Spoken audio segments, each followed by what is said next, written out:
Welcome to Tenor Tech, where I solve the problems you didn't even know you had. You start by confirming basics you already know but act now. Check Wi-Fi versus cellular and load a web page to rule out connectivity.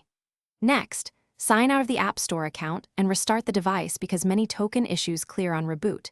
Make sure you have at least 500 MB free and install pending OS updates. These can fix compatibility.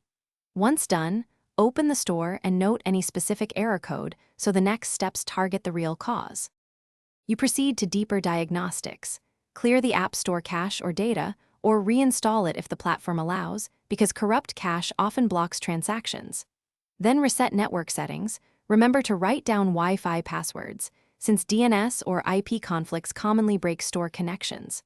Also check date and time, and disable any VPN or proxy temporarily because security checks fail with mismatched times or routed traffic.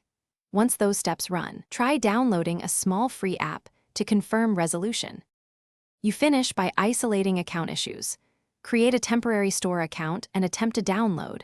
If it works, the problem is account-related and can be resolved with support.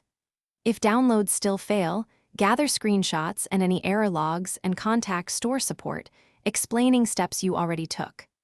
As a final resort, you can boot into safe mode or perform a factory reset after backing up data, because that removes stubborn system corruptions. Use it only when all other fixes fail. Thanks for watching. Subscribe to keep your life in tune.